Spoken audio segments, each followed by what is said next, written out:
এই যে সংস্কারের কথা আমরা বলছি, সংস্কারগুলো তো মানুষের জীবন আগে, তারপরে না অন্য সংস্কার। তো মানুষের জীবনগুলোকে যদি আমরা নিরাপদই না রাখতে পারি এই শহরের মধ্যে, তাহলে আমরা আর কি সংস্কার করবো? ক্ষমতা যাওয়ার সংস্কার করবো আমরা? ক্ষমতা যাওয়ার সংস্কারের আগে আমার মনে হয় জীবনগুলোকে ঠিক করার ব্যবস্থা করতে হবে।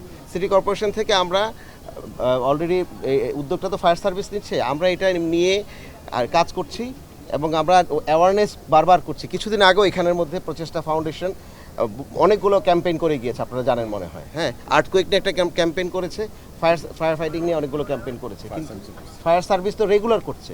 ফায়ার সার্ভিসের মানে অফিসগুলো শুধুমাত্র পুরান ঢাকা থেকে বাইর করে তারা 3টা জায়গায় নিয়েছে, যেন তারা এটাকে মানে আর্থকুয়েক হলে যদি ওইটা ডেমোলিশ হয়ে যায় তখন আরও 2 জায়গা থেকে যেন এখানে যারা এখন ক্ষতিগ্রস্ত হয়েছে তাদের বিষয়ে আপনারা সাহায্যের বিষয়ে কিছু করছেন কিনা? আমাদের এই যে ডিসি মহোদয় আসছেন, ওনার সাথে আমরা কালকে বসবো। আমরা আমাদের সিটি কর্পোরেশন এই যে আঞ্চলিক নির্বাহী কর্মকর্তা এসছেন, আমি এসেছি এত রাতে। আমরা এখন এই মুহূর্তে যেটা হচ্ছে যে আগামীকালকে পরশু পর্যন্ত ওনাদের খাবার, শুকনো খাবার এবং রেগুলার খাবার কারা দিচ্ছেন, আমি সন্ধ্যা থেকে এইগুলো কোঅর্ডিনেট করছি। 4-5 জায়গায় এটা বসা হয়েছে। আপনারা জানেন যে গুলশান সোসাইটির সাথে কথা বলে আমরা আনোয়ার সাদাতকে আমরা বলেছি সকল পার্ক এবং রাস্তাগুলো উন্মুক্ত করে দিয়ে গুলশানের লোকজন কিন্তু অলরেডি শুকনো খাবার দিচ্ছে ওপাশ থেকে। এখানে স্কুলের মাঠে যারা আছেন তাদের খাবারের বন্দোবস্ত, যারা রাজনীতি করেন তারা অলরেডি খাবার দিচ্ছেন। কালকে সকালবেলাও খাবার দেওয়া হবে এবং দুপুরেও দেওয়া হবে এবং এটা কন্টিনিউ হবে। এবং আমি সবার সাথে কথা বলছি, স্থানীয় কর্মী থেকে শুরু করে সবার সাথে কথা হচ্ছে।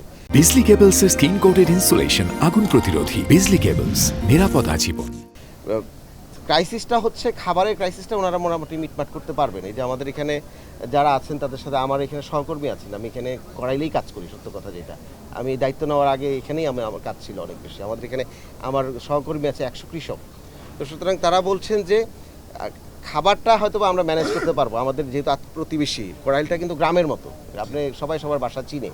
প্রবলেম হচ্ছে যে এক কাপড়ে তারা বেরিয়ে আসছেন, প্রায় 1500 ঘর পোড়া হয়েছে। তো সুতরাং এক কাপড়ে যেহেতু বেরিয়ে আসছে, যারা সহায়তার জন্য অনেক সংগঠনকে আমরা কথা বলতে দেখেছি, আমার সাথে কথা বলছেন, ফান্ড রেজিং অনেকে করছেন, যারাই করছেন সহায়তাটা খাবারের না, খাবারের সহায়তাটা একটা ছোট সহায়তা। এখন হচ্ছে এই মুহূর্তে তাদের ঘরটা মানে তাদের কাপড় খুব দরকার, এটা খুবই গুরুত্বপূর্ণ। জামা কাপড় এইগুলো খুব গুরুত্বপূর্ণ এবং ফার্স্ট এডের ব্যবস্থা যেটা করা হচ্ছে সেটা লাগবে।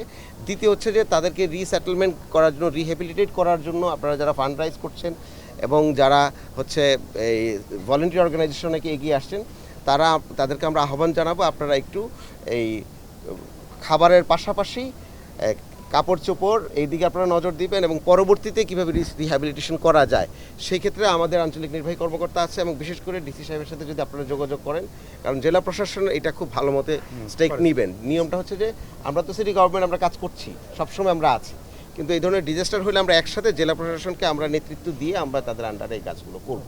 তো এই জন্য এই রাত্রেবেলা ডিসি সাহেব আসছেন, আমি ওনাকে মানে কৃতজ্ঞতা জানাচ্ছি। যদি এই অবস্থায় কৃতজ্ঞতা জানানোর কিছু নাই, কিন্তু এই আমরা আহ্বান জানাচ্ছি ঢাকাবাসী যেখানে যারা এগিয়ে আসবেন তারা এই বিষয়গুলো মাথায় রাখবেন যে খাবার দাবারের পাশাপাশি পোশাকটা খুব গুরুত্বপূর্ণ, বাচ্চাদের পোশাক বা বাচ্চাদের খাবার গুরুত্বপূর্ণ, নারীরা খুব ভালনারেবল হয়ে গিয়েছে সেটা, এবং ওষুধ। আর এবং তারপর হচ্ছে যে এই 1500 ঘর চাইলেই কিন্তু 1500টা পরিবার হাত দিলেই 1500টা ঘর আবার রিসেটেলমেন্ট করা যাবে, রিহ্যাবিলিটেশন করা যাবে। তো সুতরাং এইভাবে যদি আপনারা এগিয়ে আসেন, আমরা সিটি কর্পোরেশনের পক্ষ থেকে এবং সরকারের পক্ষ থেকে তো আমরা আসছি।